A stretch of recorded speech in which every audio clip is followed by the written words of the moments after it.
Well, the split up of Golden Glory is the latest big issue on my mind. I don't want to go too much into details, but there are a lot of questions surrounding the matter. I've got a lot of questions from fans, friends, and everybody, and I do feel I need to explain a little bit more about the situation. I need to clarify some items. So, as of a month ago, I quit with Golden Glory.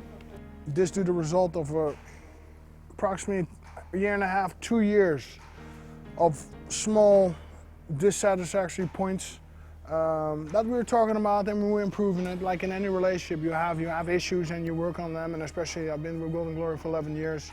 There has been issues in the past, sometimes small, sometimes big, and we overall we always work them out. But during the contract renegotiation with the UFC, something happened, and I'm not going to go into details because then the story is going to become a little bit too complicated. Something happened that I found out by myself, that was not told by me, which was kept secret from me. Bas Boon, currently living in Thailand, was doing all the communications with the UFC, and Bas Boon was not able to join me to sign the contract. And basically, a lot of communications were done over the email and by phone. I spoke to the management every day about what was going on in the contract negotiations. Because Bas wasn't there, I hired a lawyer to go through the contract with me, step by step. What me and the lawyer found out were there were details in the contract which were to my disadvantage and that were advantage to Golden Glory, and which were also not explained to me by Golden Glory, and particularly by Bas, because I had daily contact with him over the phone and over email. And I mean, your management, I think it's the management duty to explain stuff to the fighter. That's what they're there for. They're there to negotiate and to explain things to me, to clarify things for me. And they were not doing their job. And not only that, it was such a big disadvantage that it also caused a breach in trust. I like to work with people who I can trust. And you know, of course, there's going to be miscommunications. That's in any relationship. But in what happened, this UFC contract is the biggest contract in my life. This is the biggest moment in my life. The biggest fights are coming now in the UFC. It's going to be a very exciting couple of years coming ahead.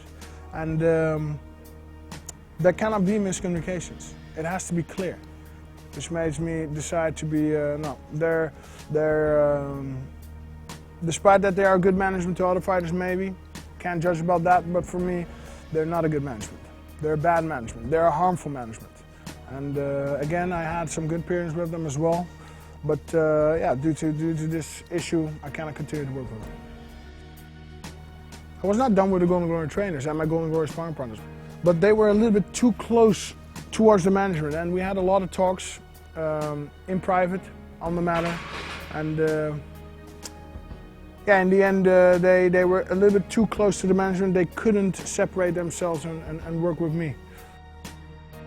Yeah, feeling-wise, of course, it hurts a little bit. You've been working together, like with the trainers. Martijn has been a coach for a long time with me. I've been working with him for the last 11 years. Besides coaching me, he's become a good friend. Yes, it's a little bit a shitty situation. Of course, we've had our ups, we've had our downs. He's always been there for me. So yeah, very unfortunate that he's a little bit too much in the management. But for everybody, the path is different. It's a little bit relief because I really cannot stand people who are dishonest. I really cannot stand them. And I need to get, my whole philosophy is I need to get those people out of my system. And the funny thing is that has been since the birth of my daughter Storm. I cannot have people around me or close to me, people who you need to have that trusting relationship with. And that is like your teammates or your coaches. I need to be able to trust them 100%, and even for the management. Look each other in the eyes, you know what's going on and not.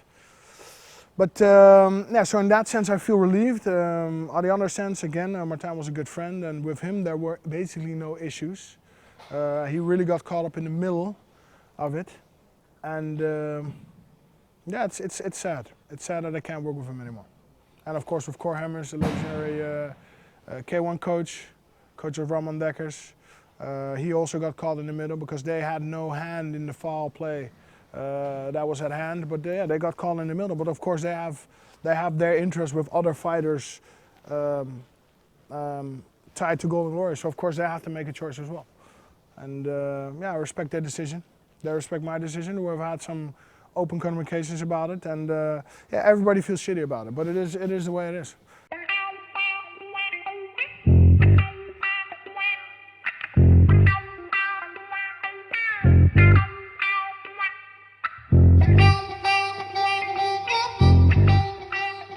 In my own city, Amersfoort, my friends have a gym. It's called FPA. I usually train there with Golden Glory. So basically Golden Glory is not there anymore. I am still there.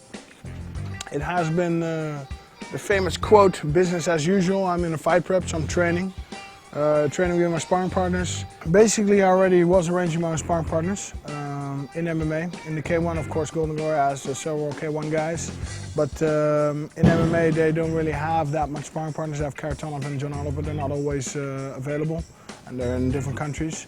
So basically, I already was arranging my own training camps, my own sparring partners. I sort of created already an own team around me that took care of all my needs and all my all my things, like I have an assistant, I have our own personal pad trainer, Roberto. He's with me always, and we've also really a component of my success.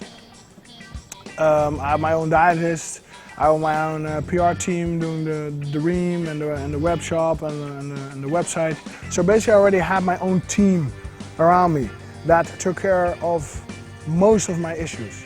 And Golden Glory did arrange some sparring partners, they did arrange some contracts, some fights. But with them out of the picture, I don't really see a big change. For me, it's just the boat will go on. Golden Glory will just not be on it. That's it. Ah! We're about to fly to LA or to Vegas. That's unknown yet. We're gonna do a pre-sale ticket press conference for my fight, UFC 141. And from then on, I'll stay in America. I'm gonna continue our training camp there at Extreme Couture. So we're going to be training with a lot more big guys, big wrestle guys. Looking forward to this trip. We're going to be there long, 2 months. So we're going to make a lot of new contacts. We're really going to get the experience of being a long time in the States. And this comes on to my next point in me probably moving to the States. I'm not sure when that's going to happen, but maybe next year, maybe 2 years. But we're definitely going to be in the States more. The US is definitely the market for MMA. It's becoming mainstream. So for me, I definitely need to be there, and I'm very excited in being there.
Good to see you.